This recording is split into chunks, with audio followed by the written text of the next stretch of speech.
reprise des activités touristiques dans les sites des lycéennes. Le directeur général de l'Institut congolais pour la conservation de la nature a annoncé ce samedi 25 juillet 2020 la reprise des activités touristiques dans tous les sites après la levée des mesures d'état d'urgence sanitaire par le président de la République.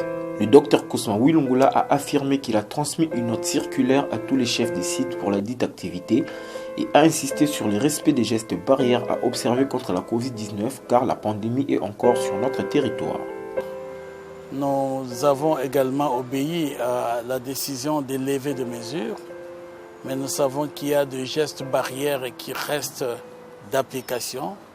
Nous avons fait une note circulaire dans toutes les aires protégées pour la reprise du tourisme, la reprise de toutes les activités touristiques et même les activités de collaboration comme la conservation communautaire avec les différentes familles et des hommes autour des parcs, des populations autour des parcs.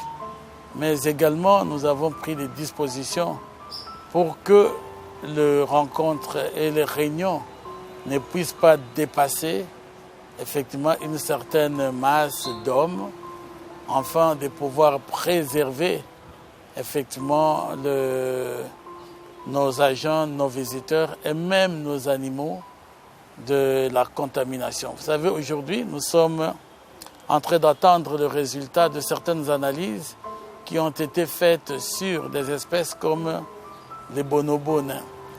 Et la crainte, c'est de voir qui est dans ces espèces celles qui sont aujourd'hui testées positives de coronavirus. Le texte dans le 2, peut-être dans cette semaine, pourra effectivement nous donner des résultats. Donc nous levons les mesures, nous autorisons le tourisme, mais nous restons très prudents pour que certaines mesures restent encore d'application. Les distances ou la distanciation physique, pour ne pas l'appeler sociale. Il y a également les pratiques de cache-nez qui sont d'ailleurs beaucoup plus renforcées et consolidées pour qu'on puisse continuer à porter ce cache-nez parce que nous savons que le virus n'a pas disparu. Les hommes sont en train de vouloir s'habituer à vivre avec, mais pour nous, les enfants de Dieu, les serviteurs de Dieu, nous disons non, on n'est pas là pour vivre avec des maladies. Quand Dieu nous guérit, il nous guérit. Et nous ne pouvons pas confesser que nous allons nous apprendre à vivre avec une maladie. On ne peut pas apprendre à vivre avec une maladie.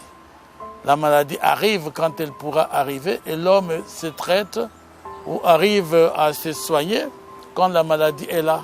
Mais on ne dit pas que nous habituons, nous apprenons à vivre avec.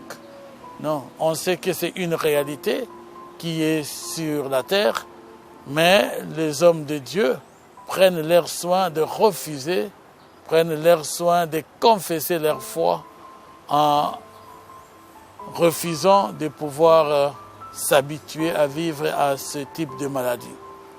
Également, nous voulons signaler que dans la reprise de ces activités, il y a effectivement des choses qui sont encore jusque-là maintenues et des choses qui doivent poursuivre parce que notre travail est un travail qui s'est fait dans des milieux assez reculés et nous pourrons vous dire que les shifts de tous les déploiements de patrouilles et autres vont continuer à se faire comme d'habitude, conformément aux exigences de notre métier.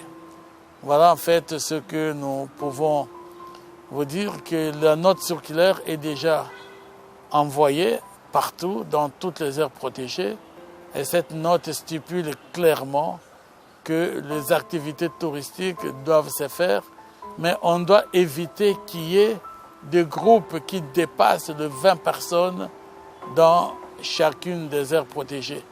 Ils peuvent entrer peut-être 20, 30 ou 40, mais pas se mettre ensemble. des groupes doivent être suffisamment séparés dans des conditions où ils se retrouvent sur terrain. Nous sommes tous invités à faire nos activités touristiques dans les parcs, domaines et réserves des chasses, aussi dans les jardins botaniques et zoologiques pour l'épanouissement de nos esprits.